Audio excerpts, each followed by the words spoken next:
Hello again, and welcome to another Dear Laura. If you haven't been following along, we are doing regular episodes where I'm getting questions from my customers, from people that see me speak, and just from social media like you, if you're listening to a podcast or watching, questions to address for your practice.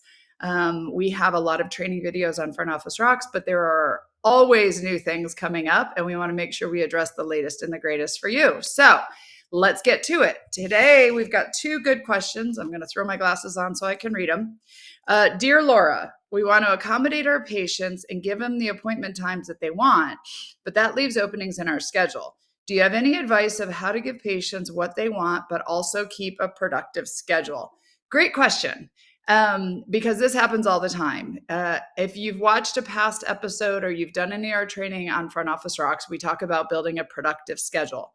And the way to build a productive schedule is to make sure that you have blocks in your schedule for the primary appointments, the important appointments, the ones that are going to help you hit your goal, and that you schedule back to back, right? That we don't have gaps between the schedules. So in this case, they're asking about, well, how do we offer appointments that work best for our schedule, but also accommodate what our patients are wanting? So let's talk about that.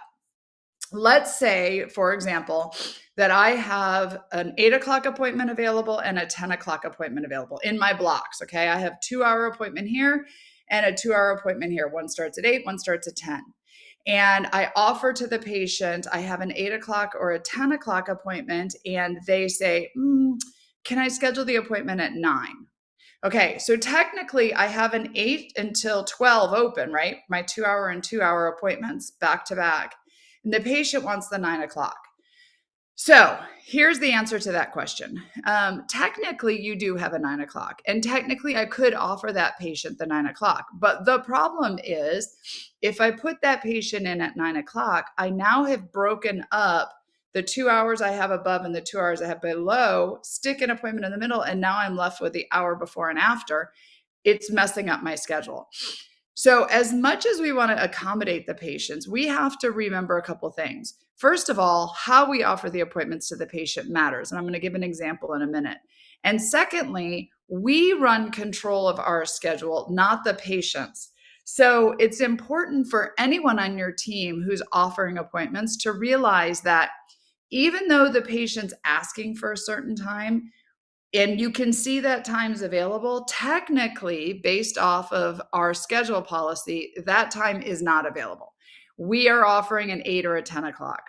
And when your team understands and is trained on productive scheduling, when your team understands the importance of not messing up your schedule and scheduling somebody right in the middle, then when they're offering the appointment, when they're filling the schedule, when they're following your scheduling policy, they're going to work to get the patient to come at 8 or 10. They're not going to allow the 9 o'clock. Okay. So it's very important to, first of all, make sure that your team is completely trained and understands how a productive schedule works, because everybody touches the schedule, even though we don't want it sometimes. Everybody in our team will jump in the schedule sometime and help schedule a patient or move a patient. And we need to understand what a productive schedule is. The second thing about this is how we offer the appointment to the patient. So if I just ask the patient, do you want to schedule an appointment? First of all, never ask it that way. But if your team's saying that, do you want to schedule an appointment?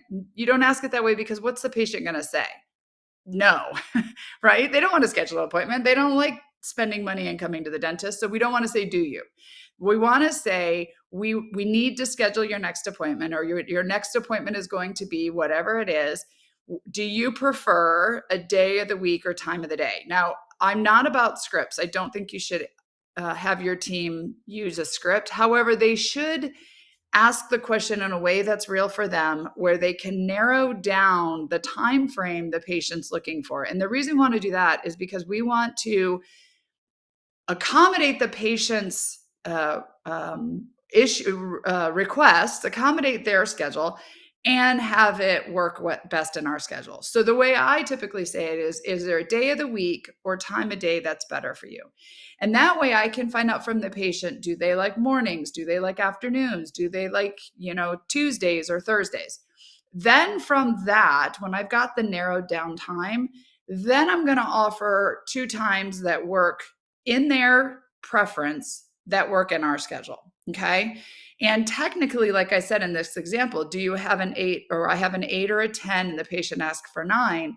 My answer is going to be, I'm sorry, we actually don't have a 9 o'clock appointment. We have an 8 or a 10, which is better for you. We want to accommodate the patient, but we also have to remember that this is our schedule, right? Think about this. Take it out of dental for a minute. Think about your hairdresser or your nail salon. You prefer to go to get your hair done at 1 o'clock, but if your hairdresser doesn't have a 1 o'clock and they have a noon or they have a 2, you're going to change your schedule around to be there at noon or 2. And we're not looking in your hairdresser schedule. Maybe your hairdresser can't come in at noon because they're going out to lunch with their girlfriend. You don't know why, right? The whole thing is your hairdresser says to you, this is what I have available, and you take what the hairdresser has available. Okay. Same with us. Even though we're looking at our schedule and we know technically we could see that patient at 9, our policy is that no, we can't, because today we have an 8 or a 10, which is better for you. So much of this has to do with making sure you have a good scheduling policy, making sure that your team understands how to schedule productively, working with your team and training them on how to offer an appointment, and then being confident in your schedule. This is your schedule and the patients fit into it. So I want to make sure that we are doing our best for the patient, of course, right? Like you're mentioning here, we want to accommodate our patients, but ultimately running a productive schedule. So I hope that gives you some tips of how to both accommodate the patient and accommodate the practice. In the long run, we want it to be a win-win. And most important, we want to find a day and time that patient's going to show up to the appointment. So that's question number 1. Let's go to the next question I've got from Dear Laura this time. Dear Laura, is it better to focus on filling the schedule? Oh, good. Another schedule question. Is it better to focus on filling the schedule with back-to-back appointments or focus on meeting a production goal? Do you follow different rule for hygiene schedule than the doctor schedule? All right. I guess this is the scheduling episode. So the first part of it is, do you focus on filling back-to-back or meeting a production goal? Both, but the preference is for the doctor schedule that we want to hit a production goal. And if we don't have a full schedule, that's okay, as long as we're regularly hitting our production goal. Filling the doctor back to back, going back to back with patients, but not hitting a goal, we're going to end up running around like chickens with our heads cut off. I would rather hit a goal and have some free time in the schedule or have some availability in the schedule to get some other things done if I have a preference of the two.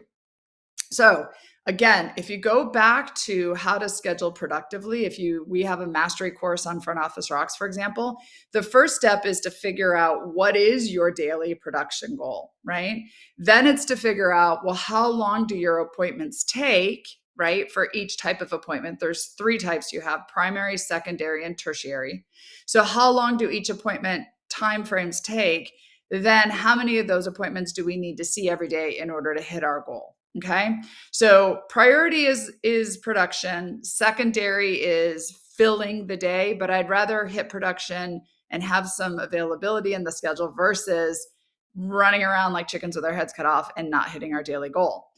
On the flip side of that, with hygiene, I would lean more towards filling the schedule because in order to hit your goal, more than likely with hygiene, you do need a full hygiene schedule.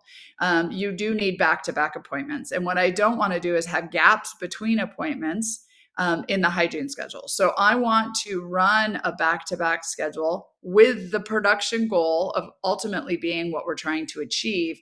But with hygiene, in order to achieve it, you need to have a full schedule. Now, I'm not a hygiene expert in the sense of if you're working with a hygiene consultant and they've got you on a certain schedule, or if you're doing it a little different, you're scheduling, for production, or you've got other hygiene scheduling systems in place, definitely default to that. But if you don't, if you are establishing your own or need some guidelines, for doctors, I would lean towards production, and for hygiene, I would lean towards a full schedule which ultimately will help you hit your production goals in hygiene. So I hope that kind of high level overviewed my thought when it comes to schedule. I will tell you though, the one thing I find in most dental offices is that that I love these questions, but that most offices don't have a proactive schedule, meaning this person's thinking about how to build a scheduling policy, how to make the schedule work in order to hit goals.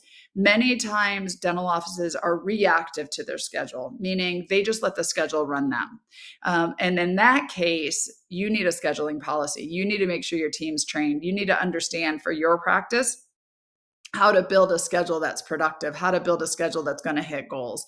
Because at the end of the day, that schedule runs the entire practice. It runs your team. It runs your customer service for your patients. I mean, it is the foundation of your business. So making sure that you have a good scheduling policy that everybody's trained on and follows is the most important part. And if you need help with that, that's what we have at Front Office Rocks. So thank you for those great scheduling questions. I hope I addressed them enough to get you thinking. We have more help if you need it. You can reach out to us. And then please also ask more questions down below. If I didn't answer something specific to your practice, I would love to find out what's going on in your practice and if we can address it here on Ask Laura or Dear Laura. So thanks for joining today, and I will see you next time.